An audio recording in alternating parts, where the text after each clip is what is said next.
Kita panggil dia main duduk sini kan. Yang hang tak mau kat Islam ni siapa? Aku nak tanya sikit. Tak mana Islam tak baik? Tu yang ni Aziz tanya Kapasing tak boleh jawab. Yang mana yang Islam ni tak bagus? Saya dah takbir Kelantan 18 tahun dah. Di mana sistem Islam yang saya perkenalkan itu tidak baik? Tolong tunjuk. Kalau bukan kerana Tuan Guni Aziz yang memperkenalkan sistem pajak gadai Islam, sampai hari ni tak ada pajak gadai Islam, tuan-tuan. Tuan-tuan tahu tak, ketika mula-mula tahun 90 ada orang dah nak bagi modal 70 juta nak buka bank Islam, tapi oleh kerana bank negara tak bagi kelulusan, kerana pemerintah tak bagi. Saya tak boleh bayang kalau dulu diluluskan, akan wujudlah bank yang betul-betul Islam. Bank sekarang Ustaz Islam ya, tapi Islam Hadari. Saya pun ada keluarga yang terlibat bagi perbankan, berkhidmat di luar negara. Dia kata sistem perbankan di Malaysia ni bukan sistem Islam yang sebenar. Kita bagi idea, dia kata dia orang tak nak terima, keras kepala, nak tunjuk kata dia hebat. Walhal si Pula ni, dia punya grup, dia ada ahli jawatan kuasa dia tu, semua ulama-ulama, bukan ulama satu negeri lah, Pakistan, Arab, semua ada duduk kat situ. Yusuf Qaradawi di antara salah seorang. Tapi kerana keras kepala, ego tu tak habis-habis. Itu kita jaga-jaga, tuan-tuan. Kita akan dengar macam-macam pandangan ni tentang dakwah. Saya berpegang ayat Suratul Nahli ayat 125. Kita berdakwah 3 cara. Hikmah, pengajaran yang baik, berbahas dengan yang baik. Wajadilhum billati hiya ahsan, makna kita berbahas dengan dia. Kita jemput dia, duduk depan saya, cuba tunjuk yang mana Islam tak baik. Kalau Tok Guru ni Aziz, tuan-tuan, tak baik lah. Cuba tuan-tuan balik, cari balik akhbar The Star. Saya pun tak ingat tarikh dia. Tuan-tuan dan puan tahu dah, hutang yang ditinggalkan kepada beliau ketika beliau menjawat jawatan Menteri Besar, mula-mula naik jadi Menteri Besar, 760 juta. Tetapi hutang tersebut telah dilansaikan oleh Tuan Guru hanya dalam tempoh 8 tahun. Tak baguskah cara pentadbirannya? Hutang lapuk yang ditinggalkan kepada beliau, beliau dapat melansaikan hutang tersebut. Inilah tak ada lah, tuan-tuan. Kalau Tok Guru ni tak ada, payahlah nak bertemu pula pemimpin yang begitu amanah. Dia tak ambil refreshment allowance dia, elang kerajaan, sambut majlis buka puasa, hari raya puasa, elan rumah Menteri Besar selama 18 tahun, tuan-tuan. 1,458,000 dia tak sentuh. Dia pulangkan semula kepada kerajaan Kelantan. Masya Allah. Kalau kita jadi MB, tunggu apa lagi? Peruntukan 45,000 tak cukup, kena jadi 450,000 baru cukup. Nak buat majlis buka puasa lah, majlis sambut hari raya lah. Sebab tu, ni contoh terbaik.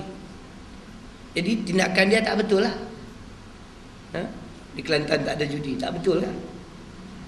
Nah, arak dikurangkan, premis yang menjual arak, tak betul tindakannya. Menakutkan orang bukan Islam. Kita ni banyak sangat duk fikir kita menang ni kerana kita hebat. Itu yang silap kita. Kata Syed Qutb. Syed Qutb pernah menyebut 7 sebab kenapa orang Islam, perjuangan Islam ni selalu kalah. Salah satu kerana pejuang-pejuang Islam menyangkakan strategi dia lah yang membawa kemenangan, sedangkan dia lupa Allah yang menganugerahkan kemenangan. Tu yang salah kita tu. Dia sebut strategi. Ini strategi ni nak tawan hati orang Cina, orang India, sampai kita nak menggadaikan prinsip. Tak boleh. Saya setuju dan saya salute siapa dia, tuan-tuan? Ustaz Idris Haji Ahmad. Tuan-tuan baca dalam harakah 3-4 keluaran yang lalu, pengajaran Isra' wal Mi'raj, beliau sebut apa? Di antara pengajaran yang paling penting ialah Nabi ini merupakan seorang yang cukup tegas. Tegas macam mana, tuan-tuan? Dia berani menceritakan cerita yang tak logik, yang tak dapat diterima oleh akal. Walaupun dia berhadapan dengan kemungkinan yang sudah beriman akan jadi murtad, yang belum beriman akan terus kufur, tapi dia cerita juga. Nabi buat tak? Nabi buat. Oh, hebatlah dia punya hujah. Ini doa tangan, nanti orang takut, orang tak terima. Ni susah ni, kena cek balik ni ustaz-ustaz jenis ni. Siapa mereka? Sila ejen Yahudi Nasara ya ni. Jaga. Nabi Muhammad dia sekembali pada peristiwa Isra wal Mi'raj, dia bagi tahu, semalam aku daripada Masjidil Haram ke Masjidil Aqsa, pagi ni pulang semula. Yang beriman, yang terumbang-ambing jadi kufur. Yang dah kufur bertambah-tambah kekufuran. Dia tak bimbang pun nak hilang sokongan. Kerana benda ni kena bercakap. Kita tak pergi bercakap, takut hilang sokongan. Kita suka lupa, bukan strategi kita yang memenangkan perjuangan kita. Allah Ta'ala tak nafi, strategi perlu ada. Tapi yang haram itu haram. Mana kita boleh ubah dah? Saya tak setuju. Itu cuba nak cari yang subah dalam agama. Kod-kod masih ada ruang kita boleh buat benda ni ke? Tak ada. Islam haram-haram lah. Faktor hati.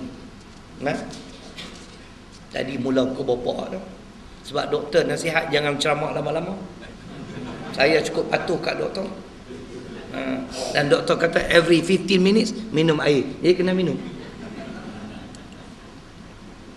Kita ni kalau arahan doktor ikut selalu, arahan Quran tak pernah ikut. Itu yang susah tu. Bukan saya, orang lain lah. Kalau doktor kata certain time ni kena makan ubat, mesti makan. Yang menyembuhkan penyakit itu Allah Ta'ala. Ikhtiar kita saja. Sekarang saya nak sentuh dosa hati. Dosa hati ni tuan-tuan ada 4 juga. Pertama secara ringkas, syirik dan nifak. Itu dosa hati. Berpunca daripada hati yang sakit. Akhirnya kita menjadi orang-orang yang mempersekutukan Allah, yang ada sifat-sifat munafik. Cuba kita dengar firman Allah. Yauma la yanfa'u malun wala banun illa man atallaha biqalbin salim. Ayat 88-89 surah Asy-Syu'ara, surah ke-26. Hari yang mana kata Allah tidak berguna harta benda dan anak bina kecuali mereka-mereka yang kembali bertemu dengan Allah dengan hati yang sejahtera. Buka tafsir Pimpinan Ar-Rahman. Hati yang sejahtera ialah hati yang tak ada sifat syirik, tidak ada sifat nifaq. Surah Asy-Syu'ara ayat 88-89. Tapi kalau hati dah sakit, hati dah rosak, pastinya di antara dosa hati yang pertama yang akan berlaku syirik dan nifaq. Syirik membatalkan Islam dan iman. Nifaq ada 2, nifaq i'tiqadi, nifaq amali. Nifaq i'tiqadi membatalkan Islam dan iman, nifaq amali sekadar dimasukkan ke dalam neraka saja. Yang tu lain kali. Kalau umur panjang. Kalau tak silap kuliah saya bulan 9 ada tak apa tu Haji Rahman? Haji Rahman? Bulan 9 ada. Minggu kedua 13 bulan 9. Nanti kita tengoklah kalau ada rezeki kita bincang. Itu syirik dan nifaq merupakan dosa hati. Yang berlaku syirik, berlaku nifaq ni benda dalam mana? Abdullah bin Ubay semayang belakang Nabi. Dia menzahirkan keislaman, tapi dalam batin dia kufur.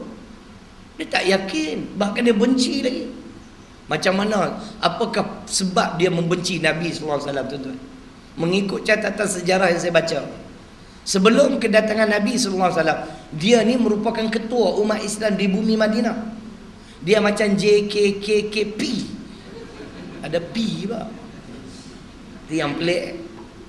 P ni pemecah belah, penyamun, penyangak. Apa nak pergi bubuh lagi? P ada P lagi. Tak payah pi lah. Ini hak rakyat lah. Bagi balik sudahlah. Jadi bila Nabi sampai di bumi Madinah, Nabi yang dilantik sebagai ketua yang baru, sudah pastilah dia ni insan pilihan. Takkan nak pilih Abdullah bin Ubay. Sejak itulah dia menjadi musuh pada Nabi. Itulah lahirnya sifat nifak. Itu yang ada dalam Quran tu, Al-Munafiqun. Surah Al-Munafiqun. Kalau tidak kita pun tak kenal tuan-tuan. Kita bukan menghukum siapa munafik, siapa syirik. Kita hanya sekadar apa yang mereka zahirkan sahaja. Siapa yang menzahirkan amalan yang ada sifat syirik, syiriklah dia. Nifak, nifak.